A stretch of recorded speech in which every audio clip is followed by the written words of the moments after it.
McDonald से लेकर के बड़ी बड़ी कंपनियों को ये बड़ा डर लगा कि भाई ये हलाल क्या है। तो ये मौलाना के पास गए, उन्होंने कहा कुछ नहीं, हमसे हलाल सर्टिफिकेट आप ले लीजिए, और वो जो जजिया है वो आज का हलाल टैक्स है या हलाल सर्टिफिकेशन का अमाउंट है। तो हल्दीराम को हलाल सर्टिफिकेशन नहीं मिलेगा, हल्दीराम के हर एक प्रोडक्ट को हलाल सर्टिफिकेशन लेना पड़ेगा। गंगा जल भी हलाल सर्टिफाइड हो रहा है, तुलसी जो है हलाल सर्टिफाइड हो रही है, अभी डायपर्स भी हलाल सर्टिफाइड आप प्राप्त कर सकते हैं इसमें। अब यदि मार्केट में मेरा शॉप है या मेरा प्रोडक्ट है कोई, और उस पर 10 बार आकर के कोई मुझे पूछ करके जा रहा है कि भाई ये प्रोडक्ट हलाल है तो ही मैं ले लूंगा। हिंदुओं की जो एक सबसे बड़ी मूर्खता की बात है कि हमें पता ही नहीं होता है कि हम क्या खा रहे हैं। कई सारी जगहों पर मैंने देखा है मेडिसिन लेते हुए भी हम एक्सपायरी डेट नहीं देखते हैं। तो परचेस करने वाला सिर्फ मुस्लिम नहीं है, परचेस करने वाला तो हिंदू भी है। This is called as a minority dictatorship. तो मैकडोनाल्ड से लेकर के सारे जो है वो चाहे सिख हो चाहे हिंदू हो, सबको हलाल खाना खिला रहे हैं। लेकिन उसके अंदर गाय का मीट होगा तो मुसलमानों को गाय तो हलाल है। आपने जमीयत उलेमा हिंद का हलाल सर्टिफिकेशन ले लिया तो आप 57 मुस्लिम कंट्रीज में आपका सामान बेचना चाहते हैं। ये पूरी तरीके से झूठ है। हलाल का आज तक कोई एसओपी नहीं है। जो जिसके मन में जो आया, जिसने कहा इस तरफ से काटो, उसने कहा उस तरफ से काटो। आज लिपस्टिक है हलाल सर्टिफाइड है, शैम्पू है हलाल सर्टिफाइड है, डायपर्स है हलाल सर्टिफाइड है, ये सारी चीजें हलाल सर्टिफाइड है। बॉम्बे में हलाल सर्टिफाइड हाउसिंग होने लगी है। जी, एक सेलिब्रिटी पेंटर बन चुका है एम.एफ. हुसैन, कि जो अपने धर्म में किसी चीज को वो पेंट नहीं करने के लिए तैयार है, लेकिन हिंदुओं के देवताओं को नग्न दिखा रहा है। एम.एफ. हुसैन ने करीब 26 देवताओं के नग्न चित्र, भारत माता का नग्न चित्र निकाला। तो उसने कहा कि हिंदू देवता इतने प्योर फॉर्म में है कि उनके लिए कोई वस्त्र की आवश्यकता नहीं है। फिर उसके उपरांत हुसैन ने अपनी माँ का भी चित्र निकाला था, अपनी बेटी का भी चित्र निकाला था, लेकिन उनको तो पूरे वस्त्र में दिखाया था।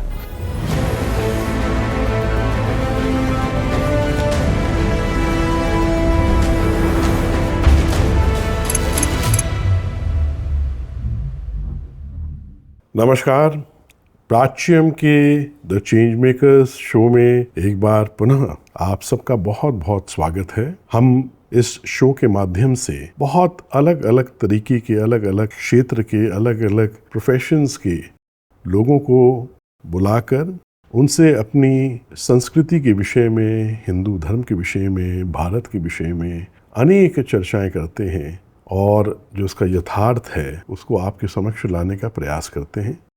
हमारा भारत देश कभी भी वीरों से खाली नहीं रहा। ऐसे बहुत से वीर धार्मिक योद्धा हैं जो निरंतर संघर्ष करते रहते हैं धर्म की स्थापना के लिए। आज द चेंज मेकर्स शो में हमने एक ऐसे ही समर्पित सेवक को, धार्मिक योद्धा को अपने स्टूडियो में बुलाया है, और इससे पहले हम उनका परिचय कराएं, हम आपसे एक बार पुनः फिर निवेदन करते हैं कि प्राच्यम एक धार्मिक अनुष्ठान है। यहाँ पे हम विविध फिल्में बनाकर, ऐसे कितने शोज हम बनाकर आपके पास लाते हैं अपनी धर्म और संस्कृति की स्थापना के लिए। आप प्राच्यम.com पे जाएं और प्राच्यम को सब्सक्राइब करें। इसके एनुअल प्लान्स को, लाइफ मेंबरशिप को, लाइफ पैट्रन के प्लान को आप लोग लें। प्राच्यम.org पे जाके आप इस अनुष्ठान में अपनी आहुति दें, क्योंकि आप सबके सहयोग से ही ये मिशन आगे बढ़ रहा है और इसे अभी बहुत आगे बढ़ाना है। तो आज हम अपने स्टूडियो में द चेंज मेकर्स पॉडकास्ट में स्वागत कर रहे हैं एक बहुत ही समर्पित धर्म के सेवक और निरंतर संघर्ष करने वाले एक बहुत ही अद्भुत विशिष्ट अतिथि को, जिनका नाम है श्री रमेश शिंदे जी, और जो हिंदू जन जागृति समिति के राष्ट्रीय प्रवक्ता हैं। रमेश जी, बहुत बहुत स्वागत आपका हमारे शो पे। बहुत ही अच्छा, बहुत दिनों से मेरे मन में इच्छा थी कि आपको बुलाएंगे, और पहले तो ये पूछेंगे कि इतना कुछ जो आप करते हैं वो करते कैसे हैं, कैसे संभव होता है, क्योंकि मैं तो जिधर भी जाता हूँ, जिससे भी बात करता हूँ, वो रमेश शिंदे जी का नाम जरूर लेता है कि नहीं वो मेरे साथ भी लगे। तो ये कैसे इतनी दिशाओं में ये कैसे आप काम कर पाते हैं? देखिए, मैं तो अपने आप को भाग्यशाली मानता हूँ कि जिस युग में, जिस पीढ़ी में हम रह रहे हैं, हमारे लिए तो ये बहुत ही आधुनिकता का समय है। कल मैं दिल्ली था, आज पूना में हूँ। तो साधन बहुत सारे बढ़ गए, सहजता से हम पहुँच सकते हैं, इंटरनेट है, मोबाइल है।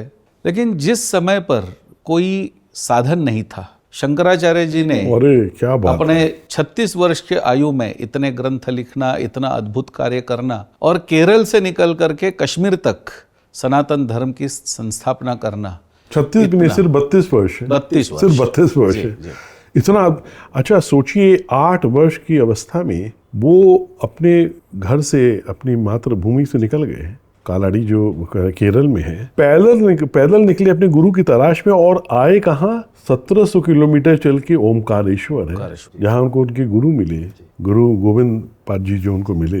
वैसे ही हम देखते हैं कि छत्रपति शिवाजी महाराज इतने कम आयु में स्वराज्य की संस्थापना करना, बाजीराव पेशवा जिनको हम देखते हैं कि स्वराज्य का विस्तार करना, तो मुझे लगता है कि जब ये कोई माध्यम नहीं था, कोई साधन नहीं था, तब उन्होंने जितना कार्य किया है उसकी अपेक्षा में हम बहुत छोटा काम कर रहे हैं।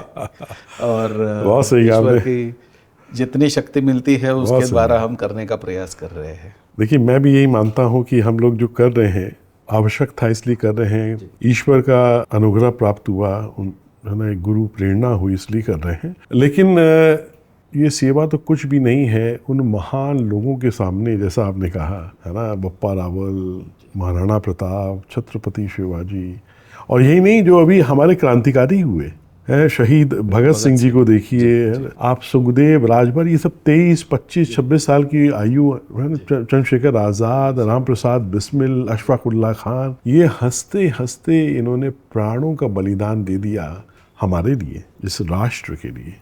उसके आगे तो हम लोग का ये कुछ भी नहीं है। एक छोटा सा प्रयास है, अपनी जो भी विधा है उसके माध्यम से कर रहे हैं, लेकिन बहुत अद्भुत आपका काम है। तो कैसे, सबसे पहले थोड़ा सा अपनी पृष्ठभूमि बताइए कि कैसे जीवन यात्रा कहाँ से शुरू हुई और किस बिंदु पे आके आपको ये प्रेरणा हुई कि नहीं, अब जीवन समर्पित करना है तो वो धर्म के लिए करना है। वैसे मैं सिविल इंजीनियरिंग मैंने की, सिविल इंजीनियरिंग करने के बाद कुछ 5-6 साल मैंने जॉब किया। भारतीय वायुसेना का एक अंग है जहाँ पर हाउसिंग उनका जो होता है, तो एज अ सिविल इंजीनियर मैं वहाँ पर था। और उसके उपरांत मैं जब पढ़ाई कर रहा था इंजीनियरिंग की, तभी मेरी भेंट हुई सच्चिदानंद परब्रह्म डॉक्टर अठौली जी से, और उनकी प्रेरणा से धीरे धीरे ये समझ में आने लगा कि यदि धर्म की रक्षा करनी है, धर्म के लिए कुछ करना है, तो हमारे पूर्वजों ने भी बहुत सारे बलिदान किए हैं। और आज हम देख रहे हैं कि आज हम धर्म को भूल करके, राष्ट्र को भूल करके, जैसे अभी आपने कहा कि भगत सिंह हो, चाहे जो भी, सुभाष चंद्र बोस, नेताजी, जी बिल्कुल, तो इतने महान व्यक्तित्व हो गए कि जिन्होंने अपना प्राण त्याग करने की स्थिति में वो सब आ गए थे। तो इस अपेक्षा से तो हम तो कुछ भी नहीं कर रहे हैं। और हमारे गुरुदेव जी ने ये कहा कि देखिए, भगवद गीता का वो श्लोक को याद कीजिए, यदा यदा ही धर्मस्य ग्लानिर्भवति भारतम अभ्युत्थानम अधर्मस्य तदात्मानं सृजाम्यहम् परित्राणाय साधूनां विनाशाय च दुष्कृतां संभवामि युगे युगे। तो गुरुदेव जी ने कहा कि धर्म की संस्थापना करने के लिए भगवान तो बार बार अवतार लेने के लिए तैयार है। विश्व में एकमात्र धर्म है कि जहाँ पर भगवान स्वयं अपने जो मनुष्य जाति है उसको कह रहा है कि मैं आपकी सुरक्षा के लिए अवतार लेने के लिए, धर्म की संस्थापना का अवतार लेने के लिए तैयार हूँ। और हम मान रहे कि हम उनके अंशावतार हैं, लेकिन हम धर्म की तरफ कुछ नहीं करेंगे और हम कहेंगे कि नहीं भगवान का अवतार होगा और वो करेंगे, तो ये उचित नहीं है।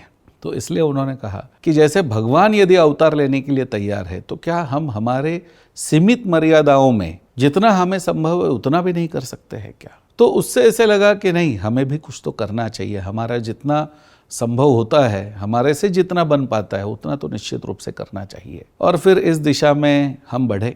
तो शुरुआत में हमें ये ध्यान में आया कि हिंदू संगठन तो बहुत सारे हैं, लेकिन इन सब संगठनों को ना तो कोई ट्रेनिंग मिल रहा है, ना तो कोई प्रशिक्षण मिल रहा है। हर कोई संगठन चालू करता है और वो अपने से जितना बन पाता है उतना करता है।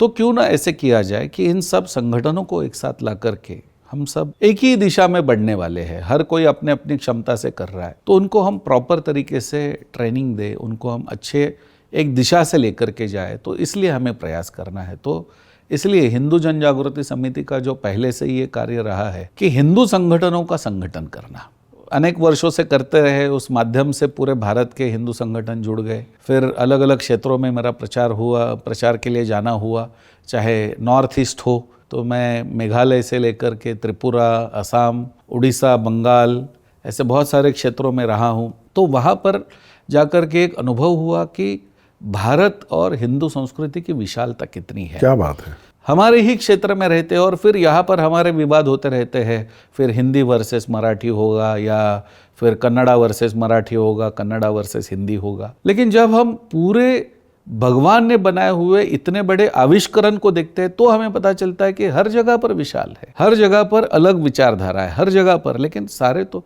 अरुणाचल के लोग भी तो सूर्य की पूजा कर रहे हैं। तो ये जब ध्यान में आया तो ऐसे ध्यान में आ गया कि नहीं, धर्म इससे भी आगे है। और हम जो समझ रहे हैं कि इन चीज़ों से धर्म है, इन चीज़ों से, तो वो तो मतलब वो 10 अंधों ने हाथी को देखना जैसे है उस तरीके से है। तो इसलिए हमें इसको बहुत व्यापक रूप से जानना होगा, समझना होगा। और इस कारण से फिर पढ़ना लिखना और ये चालू हुआ और फिर उसके द्वारा ग्रंथ लिखना चालू हुआ, उसके द्वारा लोगों के सामने जाकर के व्याख्यान देना चालू हुआ। धीरे धीरे फिर ये जो है बहुत सुंदर कार्य बढ़ता चला गया। बहुत सुंदर और बहुत ही आवश्यक है ये करना। और ये गुरुदेव की कृपा है, ईश्वर का अनुग्रह है कि आपको निमित्त बनाया गया है इतने बड़े कार्य के लिए। मैं अपने आप को भी बहुत भाग्यशाली समझता हूँ कि हमें ये उत्तरदायित्व दिया गया कि हम इस दिशा में अपने धर्म और अपनी संस्कृति के लिए कुछ कर पाए हैं। तो किस सन में आप थोड़ा सा बताएंगे हिंदू जन जागृति मंच की स्थापना हुई, कब से आप जुड़े? हिंदू जन जागृति समिति की स्थापना 2002 में हुई, अक्टूबर महीने में। अभी नवरात्रि आ ही रही है तो नवरात्रि के प्रथम दिन ही हिंदू जन जागृति समिति की स्थापना हुई। और ये एक कारण ऐसे हुआ था कि महाराष्ट्र में रत्नागिरी डिस्ट्रिक्ट है, उसमें एक व्याख्यान दे रहे थे और उस व्याख्याता ने प्रभु श्री राम के बारे में, माँ सीता के बारे में गलत बातें बोली। तो जो वहाँ पर जो युवा देख रहा था उसे वो अच्छा नहीं लगा, तो उसने उसका विरोध किया। अब सारे वहाँ पर वामपंथी और सब एकत्रित आए थे, तो जब उसने विरोध किया तो उनकी संख्या अधिक थी और विरोध करने वाला ही एकमात्र था, तो उसको उन्होंने सबने मिलकर के पीट दिया। तो ये जब हुआ तो सभी को लगा कि अरे प्रभु श्री राम हमारे हैं, इतना सब बड़ा हिंदू समाज हम मानते हैं, और क्या ऐसे परिस्थिति है कि प्रभु श्री राम के बारे में या माँ सीता के बारे में जो गंदी बातें कर रहा है उसे भी हम रोक नहीं सकते हैं? तो हिंदू संगठन कहाँ है, हिंदू संगठन की जो शक्ति है वो कहाँ है, तो हमें ये दिखानी होगी। और इस कारण से सब वहाँ के जो हिंदूवादी है वो सब एकत्रित आ गए और वहाँ से हिंदू जन जागृति समिति की स्थापना हुई। किस सन की बात है ये? 2002, अक्टूबर 2 जी। और 2002 से इस माध्यम से, क्योंकि उस समय यदि देखेंगे तो जितने प्लेज होते थे उसके अंदर हमारे देवताओं को गंदे तरीके से दिखाया जाता था। फिर फिल्म्स होती थी, उसके अंदर भगवान के बारे में कई सारे ऐसे आक्षेपार्ह बातें की जाती थी। कई सारे व्याख्याते थे वो खुलेआम देवताओं को मतलब उनकी बदनामी करते थे, तो उन्हें रोकने के लिए कोई नहीं था। तो इस माध्यम से हमने ये पहला काम प्रारंभ किया, चाहे एमएफ हुसैन हो, चाहे जाकिर नाइक हो, तो उनको सबसे पहले हमने इस माध्यम से विरोध किया कि हमारे 26 देवताओं के नग्न चित्र निकाल करके एक सेलिब्रिटी पेंटर बन चुका है एमएफ हुसैन, कि जो अपने धर्म में किसी चीज को वो पेंट नहीं करने के लिए तैयार है, लेकिन हिंदुओं के देवताओं को नग्न दिखा रहा है। तो ये चीजें जब हमारे सामने आती गई तो इनको लेकर के हिंदू जन जागृति समिति ने कार्य चालू किया, उसका प्रखरता से विरोध किया। और जहां पर भी हमने विरोध किया, हम एक बात कह सकते हैं कि जहां पर भी हिंदू जन जागृति समिति ने विरोध किया वहां पर सक्सेसफुल हम हुए हैं। कैंपेन जो हुए हैं वो 100% सक्सेसफुल है। अच्छा, तो एक बस, तो जब आपने एमएफ हुसैन का विरोध किया तो क्या हुआ, थोड़ा संक्षेप में बताइए। एमएफ हुसैन ने करीब 26 देवताओं के नग्न चित्र, भारत माता का नग्न चित्र निकाला। तो जब हम इसके विरोध में हमने आंदोलन करना प्रारंभ किया तो शुरुआत में हमने पूरे भारत के स्तर पर मोर्चे निकालना, आंदोलन करना, ये सारी बातें हमने प्रारंभ की। तो ये जब हमने प्रारंभ किया तो ये प्रारंभ करने के बाद हमें ये ध्यान में आ गया कि उसके एग्जीबिशन जगह जगह लगते हैं, तो जहाँ पर भी उसका एग्जीबिशन लगेगा उसके सामने जाकर के प्रोटेस्ट करना, एग्जीबिशन को बंद करना, इस प्रकार से हमने प्रारंभ किया। तो जब ये बातें आगे आई तो ऐसे हुआ कि फिर उसके उपरांत उसने भी कहना चालू कर दिया। तो एक चैनल के इंटरव्यू में ये कहा गया कि उसने कहा कि मुझे हिंदू समाज विरोध कर रहा है, लेकिन मेरा जन्म तो पंढरपुर का है जहाँ श्री विट्ठल जी का मंदिर है, तो मैं पंढरपुर से हूँ, तो मैं ऐसे नहीं कि भगवान को नहीं मानता हूँ, लेकिन मुझे ऐसे लगता है कि हिंदू देवता इतने प्योर फॉर्म में है कि उनके लिए कोई वस्त्र की आवश्यकता नहीं है। तो माँ सीता हो, माँ सरस्वती हो, माँ पार्वती हो, माँ लक्ष्मी हो, हर एक को नग्न दिखाना उसने प्रारंभ कर दिया। तो उसका एक बुक है जो टाटा पब्लिकेशन ने बनाया हुआ था, जिसके अंदर ये सारे चित्र थे। तो किसी ने तो हमें भेंट किया था ये, जिनको पता चला। और सिर्फ नग्न नहीं बनाया उसने, बल्कि ये भी उसमें इंडिकेशन दिया कि अवैध संबंध थे। जी, तो ये इस प्रकार से मतलब माँ पार्वती के बुल के साथ वगैरह वो सब टाइटल भी लिखे हुए थे उसके अंदर। तो हमें किसी ने ये बुक जो है वो भेज दिया कि देखिए कितने इसने गंदे चित्र निकाले हुए हैं। तो जब हमने देखा तो बुक देखने में हमें ध्यान में आ गया कि शुरुआत में तो सारे हिंदू देवताओं के नग्न चित्र थे, फिर उसके उपरांत हुसैन ने अपनी माँ का भी चित्र निकाला था, अपनी बेटी का भी चित्र निकाला था, लेकिन उनको तो पूरे वस्त्र में दिखाया था, बेटी को तो हैट के साथ भी दिखाया था यूरोपियन। तो फिर हमने मीडिया से सवाल पूछा कि हिंदू देवता पवित्र है, उनके लिए वस्त्र की आवश्यकता नहीं है, तो अपनी माँ और बेटी को अपने वस्त्र पहना है, तो उनके बारे में आपकी भावना क्या है? क्या वो इम्प्योर है?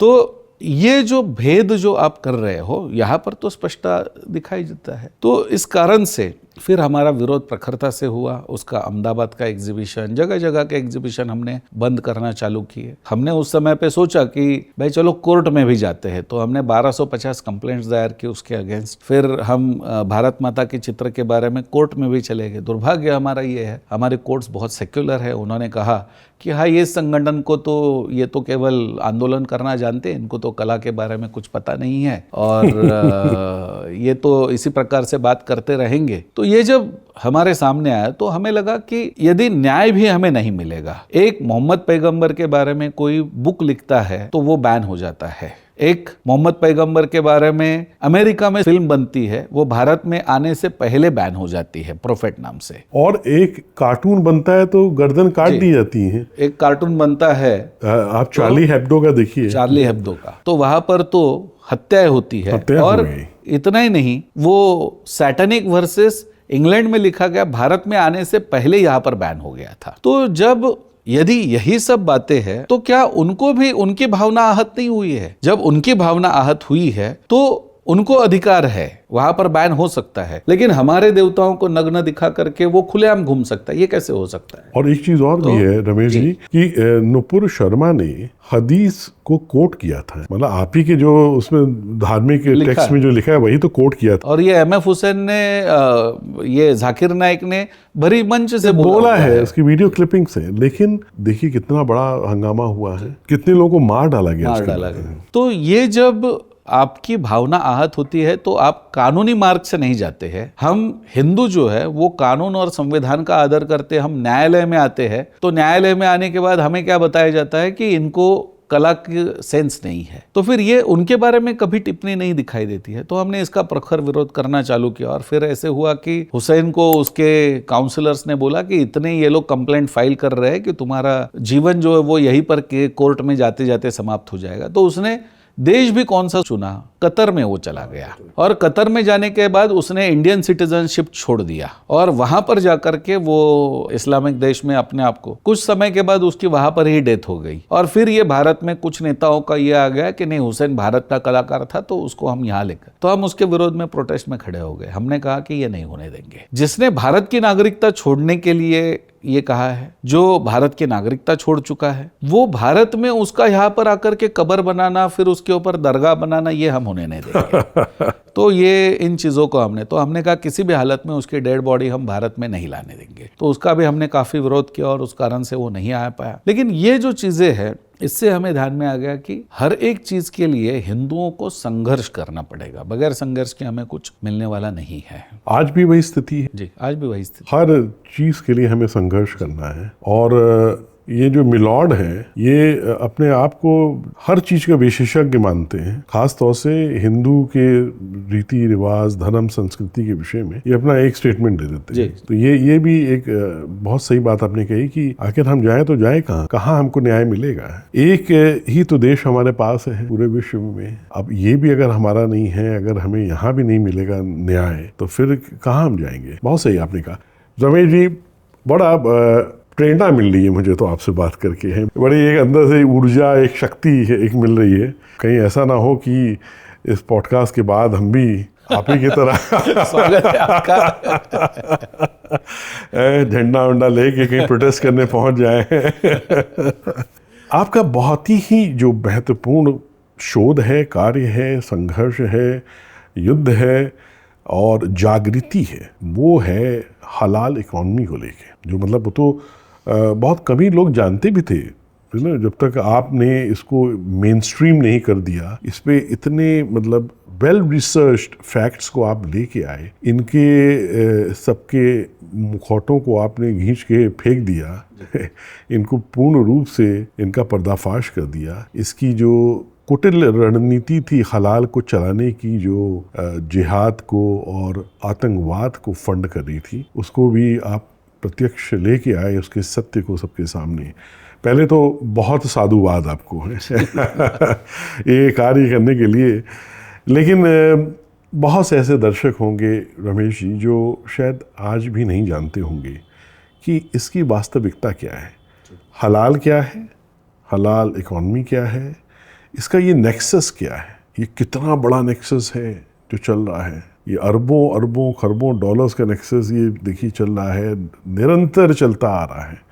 थोड़ा इस पे आप हम लोगों को बताएं इसके विषय में। देखिए ये मैं यदि ये विशेष रूप से बताना चाहूँगा तो दिल्ली में जब मैं एक प्रचारक के रूप में वहाँ पर जब रह रहा था, तो उस समय पे मेरा परिचय रवि रंजन सिंह जी से हुआ, जो वहाँ पर झटका मूवमेंट चला रहे थे। और उनसे मुझे कुछ बातें पता चली कि हलाल क्या होता है, झटका क्या है और कैसे ये आवश्यक है, या हिंदुओं ने हलाल क्यों नहीं खाना चाहिए। तो ये कुछ बातें हमारी चर्चा हो गई और इस दौरान जो है कि वहाँ पर झटका के मूवमेंट कैसे बढ़े, इस दृष्टिकोण से हमारी चर्चाएं होना प्रारंभ हो। लेकिन तब भी हलाल एक इकोनॉमी है, इस दृष्टिकोण से किसी का अध्ययन नहीं था। तब तक तो हम यही सोच रहे थे कि भाई हलाल का ये मूवमेंट या हलाल तो बढ़ा रहे हैं और झटका जो है वो हिंदू डिमांड नहीं कर रहे, तो कैसे इसको हम लाया जाए। लेकिन इसमें धीरे धीरे इस विषय पर जब अध्ययन करना प्रारंभ किया, मेरे 2-3 मित्र थे दिल्ली में कि जिनके कारण से अजय शर्मा और आशीष धर, तो हमारी एक साथ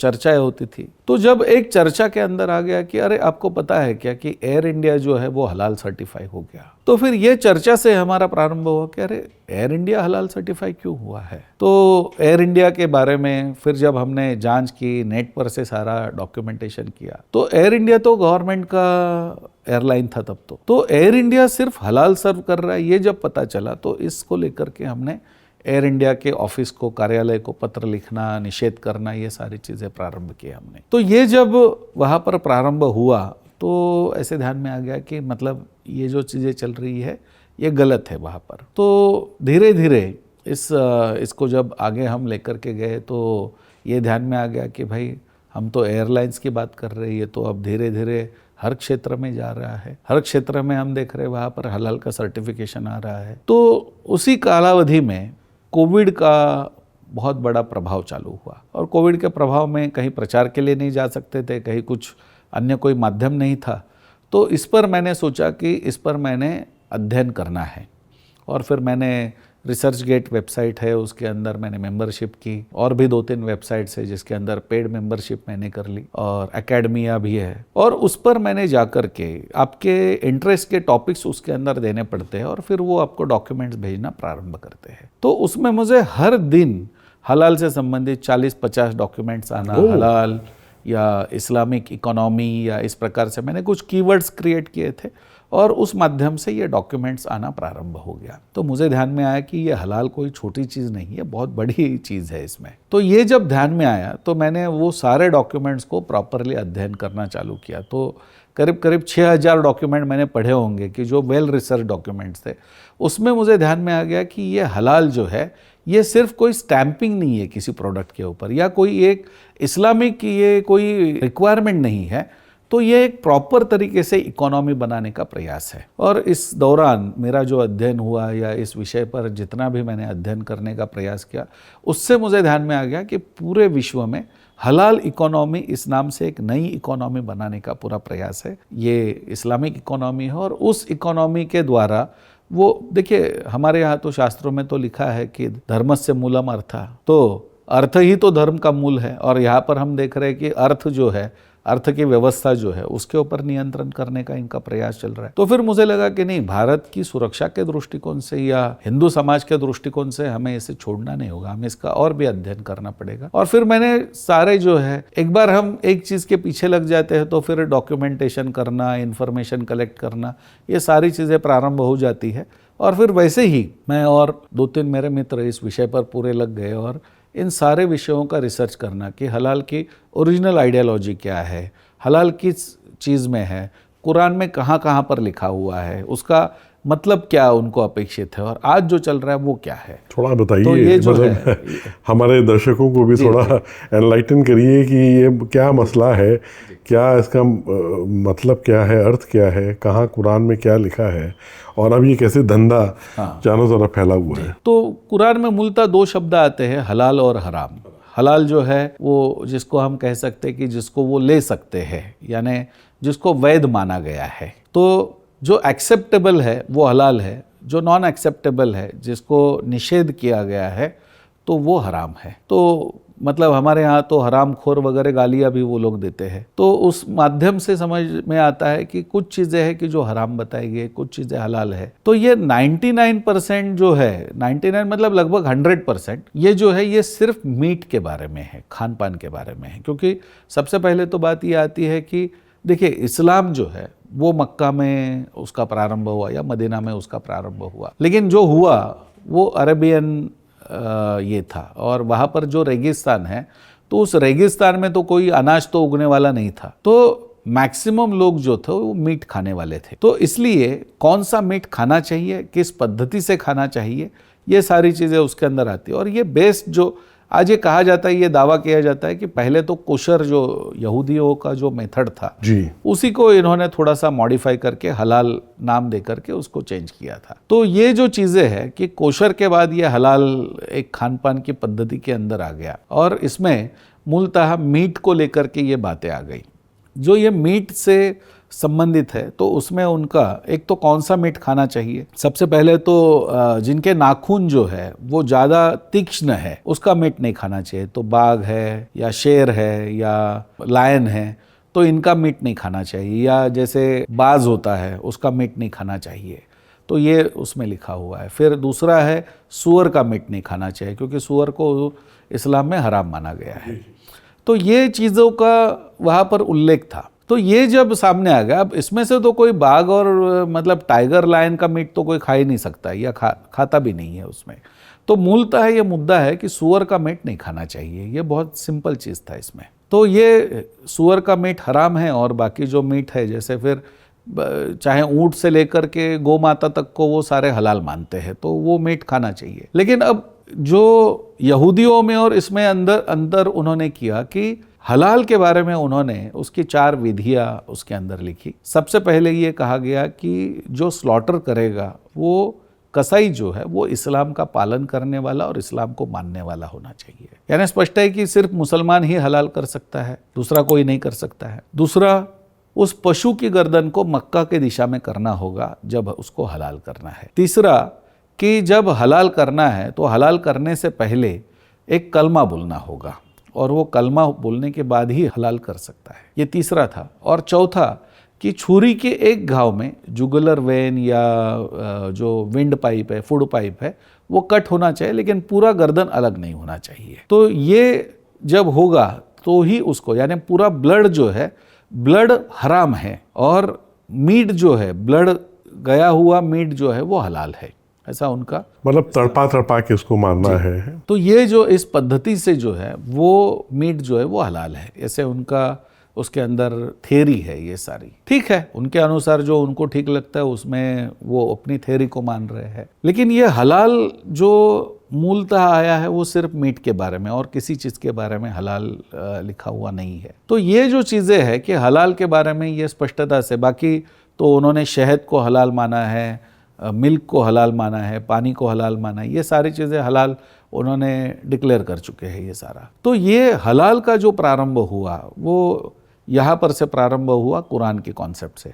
अब ये पूरा यहाँ पर से ये चल करके आ रहा है, इसके अंदर कोई आपत्ति नहीं है। हमें इसको धीरे धीरे इसको जो इंस्टीट्यूशनलाइजेशन जो किया गया, तो तो वो कहाँ पर से हुआ? तो इसे जब सेकंड वर्ल्ड वॉर समाप्त हुआ तो सेकंड वर्ल्ड वॉर में उसमें उस समय पे काफ़ी सारे मुसलमान भी ब्रिटिश सेना में थे। तो ऐसे हुआ कि जब वो ब्रिटिश सेना में थे तो उन्होंने भारत और पाकिस्तान का विभाजन हो गया। तो जितने मुस्लिम जो सेना में भर्ती थे उन्होंने कहा कि हम इंग्लैंड में रहेंगे, हम वापस नहीं जाएंगे। तो इस कारण से जो ब्रिटिश सेना में थे वो सब इंग्लैंड में बसना चालू हो गया। और धीरे धीरे 80s के बाद जब उनका पॉपुलेशन धीरे धीरे बढ़ना चालू हो गया तो उन्होंने ये डिमांड करना चालू किया कि जो ईसाई है वो पोर्क भी खाते हैं, वो मीट भी खाते हैं, तो उस कारण से हमें अलग जो है वो आप यहाँ पर मीट दे दीजिए। और इसके लिए उन्होंने हलाल का डिमांड करना चालू कर दिया। तो ये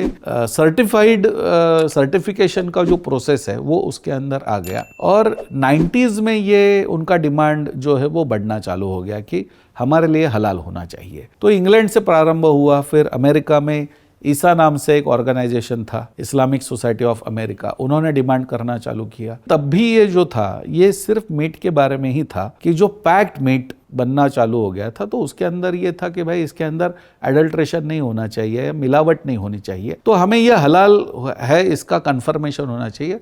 तो ये सर्टिफाइड होने के लिए ये हलाल मीट का प्रारंभ हुआ। और आज जो मैं इस पर बात कर रहा हूँ या जिस पर मेरा रिसर्च है दैट इज़ हलाल इकोनॉमी। तो हलाल मीट के लिए तो किसी को कोई आपत्ति नहीं थी, आपको जो खाना है जिस पद्धति से खाना है हमें कोई आपत्ति नहीं है। लेकिन इस पर यदि देखेंगे कि हलाल इकोनॉमी का प्रारंभ, तो ये 2013 में पहला हलाल कॉन्फ्रेंस हुआ मलेशिया में। और उसके अंदर उन्होंने ये देखा कि जब इस्लामिक बैंकिंग जो है कि भारत में, तब केरल में इस्लामिक बैंक एस्टेब्लिश हुआ था और इस्लामिक बैंक जब भारत में आया उसका ब्रांचेस खुलना चालू हो गए।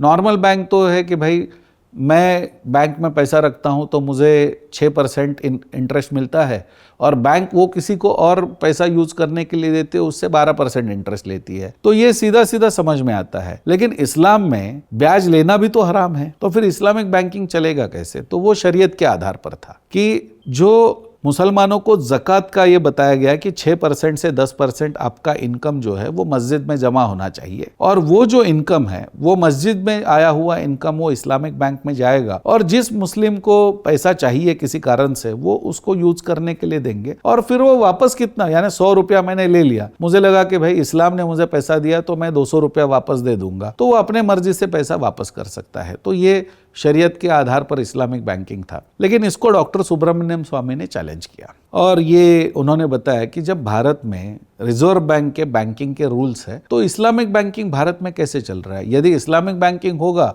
तो कल तो ईसाई बैंकिंग हो जाएगा, फिर तो पारसी बैंकिंग हो जाएगा, हर कोई अपने अपने मजहब के रूल से बैंकिंग चालू करेगा, तो ये तो ठीक नहीं है। तो इस कारण से ये उन्होंने विरोध किया और फिर इस पर कोर्ट ने भी कहा कि इस्लामिक बैंकिंग भारत में नहीं चल सकता है, तो इस्लामिक बैंक तो बंद करना पड़ा उनको। तो उन्होंने दूसरा स्ट्रैटेजी किया कि अब हम कंज्यूमर राइट्स में आ जाएंगे, क्योंकि मैंने पैसे देकर के मैंने क्या खाना है ये तो मैं तय करूंगा, मेरा अधिकार है। तो वो हलाल को कंज्यूमर राइट्स में लेकर के आए और उन्होंने कहा कि यदि हम पैसा दे रहे हैं तो हमारे कुरान में लिखा है कि मुझे सिर्फ हलाल मिलना चाहिए और हलाल is my basic fundamental right. तो उस कारण से हलाल की इकोनॉमी जो है वो प्रारंभ हो गई। तो अब पहले मीट में था, फिर उन्होंने हल्दीराम के चाहे चिप्स हो या कोई भी चीज़ हो, दवाई से लेकर के हर एक चीज़ में हलाल का डिमांड करना प्रारंभ कर दिया और फिर उस माध्यम से हलाल इकोनॉमी को बनाना। तो हलाल इकोनॉमी का प्रारंभ जो है वो 2013 से हुआ।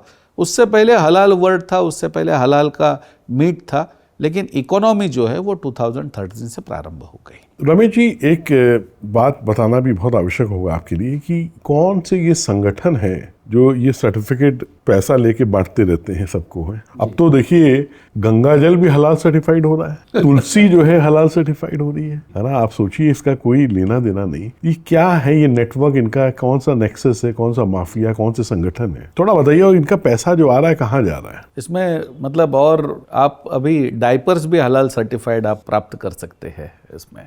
तो ये बेसिकली ये जब हलाल सर्टिफिकेशन यानी मलेशिया में जो कॉन्फ्रेंस हुआ उस कॉन्फ्रेंस के अंदर ये बात हो गई कि इसको हमें कंज्यूमर लेवल तक लेकर के जाना है। लेकिन कंज्यूमर लेवल तक लेकर के जाना है तो किसी को तो सर्टिफाई करना पड़ेगा, और वो जो सर्टिफिकेशन अथॉरिटीज़ है वो सिर्फ मुस्लिम होगी या मुस्लिम संस्थाओं की होगी। तो जैसे विश्व में अलग अलग देशों में अलग अलग सर्टिफिकेशन अथॉरिटीज़ उन्होंने बनाई है। इसमें भारत में जो मुख्यतः है वो जमीयत उलेमा हिंद है, जमीयत उलेमा महाराष्ट्र है, हलाल सोसाइटी ऑफ इंडिया है और हलाल सर्टिफिकेशन सर्विसेज है। ये 4 प्रमुख स्तर पर मानी जाती है कि जो हलाल सर्टिफिकेशन करती है। हर एक का अपना अपना उसके अंदर प्राइसिंग है कि आपको नया सर्टिफिकेट लेना है तो फिर इतना चार्ज होगा, फिर उसके अंदर उनके ऑडिटर्स आएंगे, उसका इतना चार्ज होगा, ये सारा है। और फिर ये सर्टिफिकेशन जो है वो ऐसा नहीं कि एक ही बार में लेना है, आपको हर साल उसको रिन्यू करना पड़ेगा और उसके रिन्यूइंग के भी चार्जेस है। तो क्या चार्जेस होते हैं? जैसे जी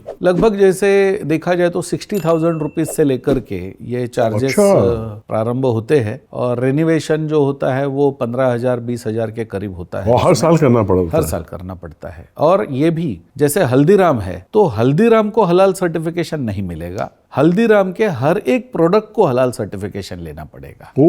इसका मतलब हल्दीराम के 500 प्रोडक्ट है तो हर प्रोडक्ट को 60,000 रुपीज पे करना होगा। तो इसका क्वांटम यदि देखेंगे तो ये बहुत बड़ा क्वांटम बन जाता है। वैसे मैं इसको जरा और अच्छे से समझना चाह रहा हूँ आपसे। एक तो इनको वैलिडेशन किसने दिया, इनको लीगल वैलिडेशन ये कैसे इनको मिला? हु आर दे, क्यों उनसे हलाल सर्टिफिकेट लेना है? कैसे कोई लीगल इनको कोई एंडोर्समेंट मिला है? ये क्या है, ये थोड़ा बताइए। ये हम बोल सकते हैं कि भारत में अपने अंदर ही एक पैरेलल इकोनॉमी चल रही है और जिसका कोई लीगल वैलिडिफिकेशन नहीं है। ये सबसे बड़ी विडंबना है हमारे देश की कि ये प्राइवेट सर्टिफिकेशन अथॉरिटी चला रहे हैं और ये प्राइवेट सर्टिफिकेशन अथॉरिटी जो चला रहे हैं जिनका किसी के पास वैलिडिफिकेशन नहीं है। ये ट्रस्ट बने हैं, ट्रस्ट बन करके ये प्रॉफिट कमा रहे हैं और उसके अंदर बीच में ये प्रोसेस हुआ था। मुझे लगता है 7 अप्रैल 2023 में एक नोटिफिकेशन निकला था कि ये जो हलाल सर्टिफिकेशन अथॉरिटीज है उनको NABCB या CICAS के द्वारा उनको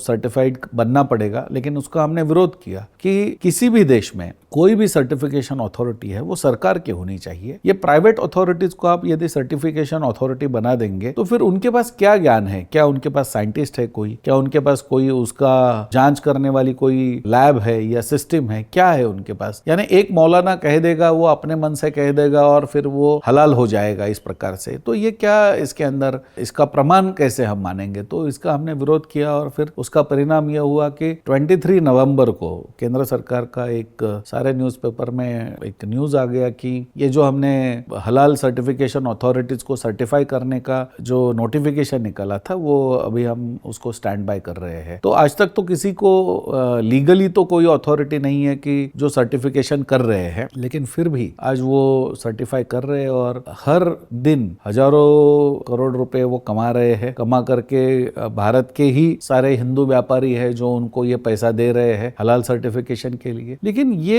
एक बहुत बड़ा नेक्सस चल रहा है। लेकिन दुर्भाग्य हमारा, हम कह सकते हैं कि इसके बारे में जो है कि उतनी गंभीरता, जितनी गंभीरता से देखना चाहिए कि हमारी इकोनॉमी जो है, आज जो मोदी जी का सपना है कि $5 ट्रिलियन की इकोनॉमी करना है और पूरे विश्व में आज ये कह रहे हैं कि यानी हम हमारी इकोनॉमी की बात कर रहे हैं 2047 से। हमारी आजादी को 78 ईयर्स हो गए, उसके बाद हम कह रहे हैं हमें $5 ट्रिलियन पर पहुंचना है। हलाल इकोनॉमी का प्रारंभ ही 2013 में हुआ और 2013 में जो इकोनॉमी प्रारंभ हो गई वो 2025 में कह रहे हैं कि हमारी इकोनॉमी तो $2.7 ट्रिलियन की इकोनॉमी बन चुकी है। तो इतने कम समय में इतनी बड़ी इकोनॉमी बन रही है, लेकिन फिर भी उसकी तरफ ध्यान नहीं है, उसकी तरफ लक्ष्य हमारा नहीं जा रहा है। तो ये बहुत गंभीर बात है। इसलिए इस दृष्टिकोण से भी सरकार ने इसके ऊपर ध्यान देना चाहिए। तो ये जो जितने भी बिजनेसमैन हैं, हिंदू बिजनेसमैन हैं, मुसलमान हो तो समझ में आता है कि उनका रिलीजियस उनका बिलीफ है। हिंदू क्यों हलाल सर्टिफिकेट ले रहे हैं इन लोगों से? प्राइवेट एक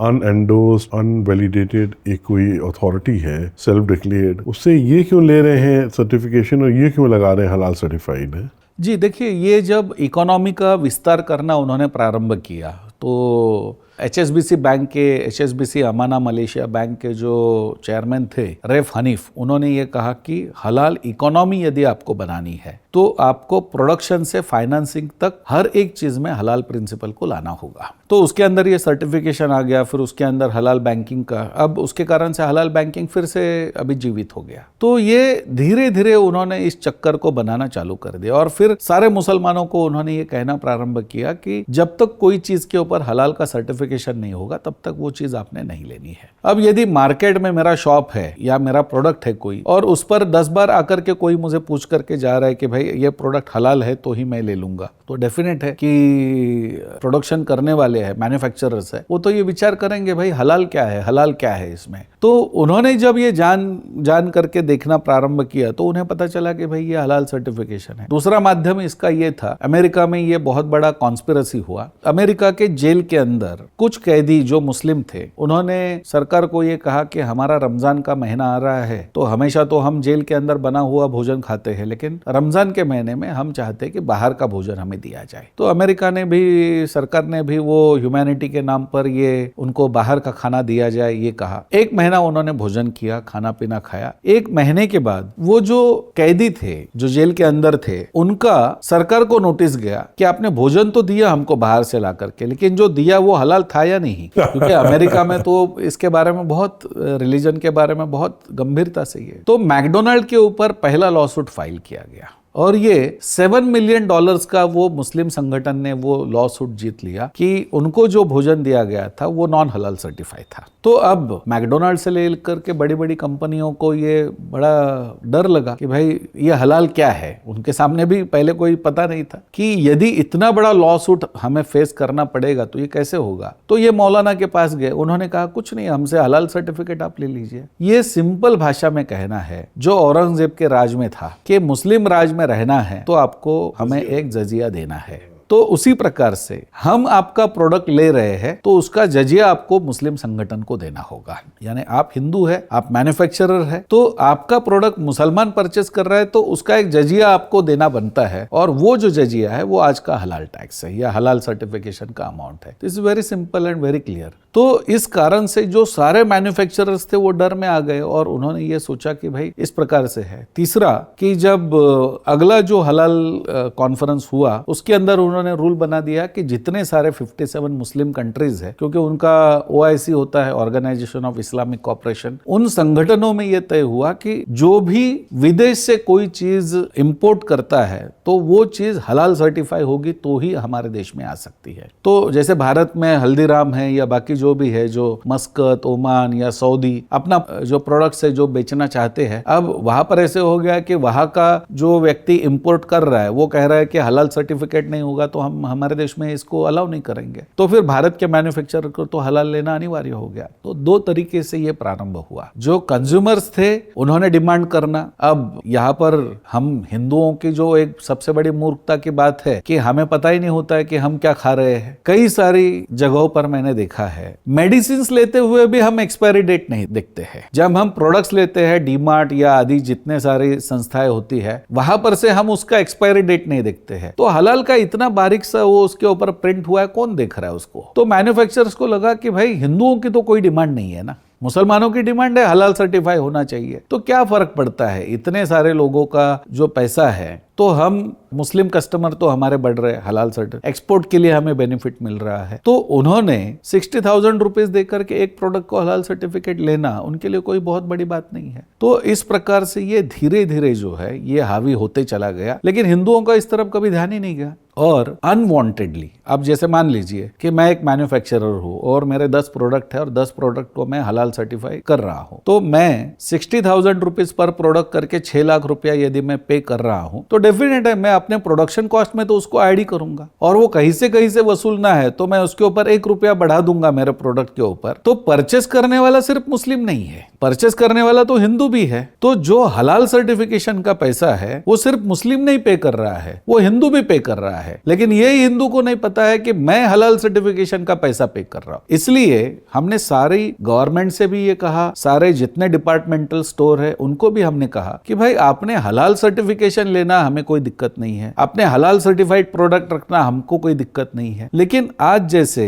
आपको अलग अलग सेक्शंस होते हैं, वेजिटेरियन सेक्शंस है, नॉन वेजिटेरियन सेक्शंस है, वैसे एक हलाल सेक्शन कीजिए और वहां पर जो प्रोडक्ट्स जो है उसकी प्राइस आप अलग रखिए और उसको वहां पर रख दीजिए, जिसको लेना है वो हलाल ले लेगा। तो ये जो चीजें हैं ये नहीं हो रही है। और हमारे ऊपर आज मैकडोनल्ड्स खुलेआम कह रहा है कि अवर प्रोडक्ट्स आर 100% हलाल सर्टिफाइड, लेकिन हिंदू जाकर के खा रहा है वहां पर। अब इसके अंदर इंग्लैंड का एक थिंकर है नसीम निकोलस तालिब, हाँ, उसने इसके बारे में ये कहा है कि ये जो है this is called as a minority dictatorship. जो माइनॉरिटी है, जो 10-12% है, वो कह रहे हमको हलाल चाहिए, उसकी जगह पर बाकी बचे 85% लोगों को भी हलाल ही खाना मिल रहा है। तो माइनॉरिटी का राज चल रहा है, यहाँ मेजोरिटी का कौन सुन रहा है? तो इसलिए ये जो है ये पूरी तरीके से, और सिर्फ माइनॉरिटी का भी सुनना है तो जो मुसलमानों के लिए है वो तो सिखों के लिए तो पूरी तरीके से मना है। सिखों की राहत मर्यादा में तो बहुत स्पष्टता से लिखा है कि वो कुथा मांस अर्थात हलाल मीट नहीं खा सकते हैं। लेकिन आज हम देखेंगे तो मैकडोनल्ड से लेकर के सारे जो है वो चाहे सिख हो चाहे हिंदू हो, सबको हलाल खाना खिला रहे हैं। तो ये जो आज हो रहा है कि एक तो इकोनॉमी उसके द्वारा बना रहे हैं और दूसरा हलाल फूड सबको खाने के लिए मजबूर कर रहे हैं। तो ये अब इसमें हलाल फूड खाने में क्या दिक्कत हो सकती है, ऐसा एक ने मुझे सवाल पूछा। तो मैंने उनसे कहा कि भाई सुअर का मीट उनको नहीं होना चाहिए, वो हराम है, ये तो हम मान सकते हैं। यानी जो प्रोडक्ट वहां पर बनेगा उसके अंदर सुअर का मीट नहीं होगा, ये 100% हो गया। लेकिन उसके अंदर गाय का मीट होगा तो मुसलमानों को गाय तो हलाल है, तो फिर उसका मतलब ये हो गया कि आपने उसके अंदर गाय का मीट यदि डाल दिया या उसको ऐड कर दिया तो आपको तो खिला रहे, आपको तो बता रहे सिर्फ ये हलाल सर्टिफाइड है। तो हलाल सर्टिफाइड होना इसका मतलब तो आपको गोमांस भी खाने के लिए लगाना है, लेकिन इसके बारे में कोई चर्चा नहीं होती। तो ये जो मुद्दे हैं कि जिन पर ये चर्चा होनी चाहिए, जिन पर हमें गंभीरता से विचार करना चाहिए, ये आज हो नहीं रहा है। और इसलिए हलाल की मोनोपोली जो है वो धीरे धीरे क्रिएट हो रही है, बढ़ रही है, और आज ये पूरे मतलब इसका स्वरूप जो है वो बहुत बड़ी मात्रा में बढ़ रहा है।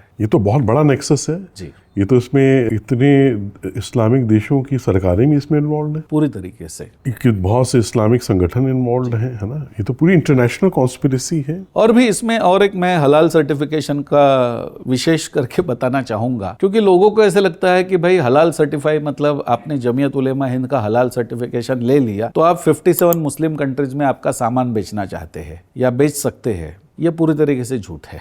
हर एक मुस्लिम कंट्री जिस इस्लामिक सेक्ट को फॉलो करती है उसी सेक्ट का हलाल सर्टिफिकेशन वहां पर चलता है। यानी जमीयत उलेमा हिंद का हलाल सर्टिफिकेशन या हलाल सर्टिफाइड फूड ये ईरान में एक्सेप्टेड नहीं है, क्योंकि ये सुन्नी है और वो शिया है। तो उसके लिए आपको एक अलग से सर्टिफिकेट लेना पड़ेगा शिया संगठन से। जी। और भी कई सारे देश है कि जो इनका सर्टिफिकेशन नहीं मानते हैं, तो उनको आपको सिंगापुर से या मलेशिया से हलाल सर्टिफिकेशन लेना पड़ेगा। यानी हलाल का आज तक कोई एसओपी नहीं है। जो जिसके मन में जो आया, जिसने कहा इस तरफ से काटो, उसने कहा उस तरफ से काटो, जिसके मन में आया, क्योंकि इसका कोई लिखावट नहीं है, इसके कोई तथ्य नहीं, कोई प्रमाण नहीं है। ये तो 2013 में बनाई गई चीज है। और जैसे आप देख लीजिए, आज लिपस्टिक है हलाल सर्टिफाइड है, शैम्पू है हलाल सर्टिफाइड है, डायपर्स है हलाल सर्टिफाइड है, ये सारी चीजें हलाल सर्टिफाइड है। यदि ये सारी की सारी चीजें हलाल सर्टिफाइड, ये कहाँ कुरान में लिखी हुई है? ये वाकई ये समझ के परे है, क्योंकि हलाल तो समझ लीजिए कि एक कुर्बान करने की एक विधि थी। जैसे झटका था, है ना, वो इनके लिए हराम था और एक हलाल था कि ऐसे इसको काटना है। तो ये कहाँ से फूड, मेडिसिन और फार्मास्यूटिक्स और अन्न, होटल, टूर, अब तो बॉम्बे में हलाल सर्टिफाइड हाउसिंग होने लगी है। ये हो रहा है। ये क्या मतलब क्या है? ये चल क्या रहा है? Pratyam is about dedicating to revive our rich cultural heritage, the essence of Bharat. We are bringing to life the echoes of our glorious past. We need organizations like Pratyam. It is old as well as the new rise. प्राच्यम Hindu के गौरव की गाथा गाता है। 60 साल में हमने जो खोया विरासत के रूप में, संस्कृति के रूप में, उसको वापस लाने का काम कर रहे हैं। Our mission goes beyond creating content. We are sparking a cultural renaissance. प्राच्यम एक उत्तिष्ठत का नाद है।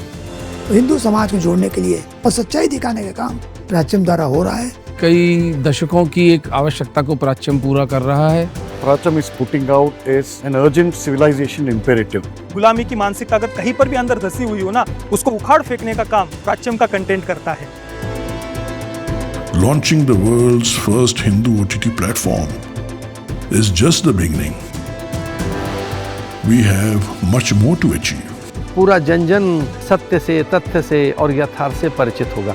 आपका ये प्रयत्न ईश्वर की आराधना ही है। काउंटर नैरेटिव का आंदोलन आरंभ हो चुका है। Pracham is doing an excellent job to give you knowledge which you don't get in school. I absolutely love it. I'm very happy to be a part of the Pracham family. I extend my best wishes to you and your entire team. एक बहुत बड़ी सनातन की सेवा हो रही है, उसके लिए मैं हृदय से प्राच्यम का अभिनंदन करता हूँ। Your support can turn this vision into reality. Pracham.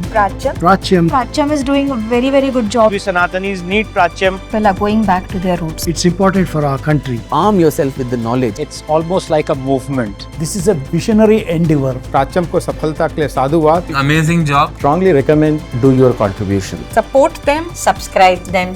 By donating to Prachyam, you are just not giving. You are investing in our culture, our future, and our children. Reaching out to the people with the results of the research, I wish them all the very best. Join us on this journey. Donate today and become part of a timeless legacy.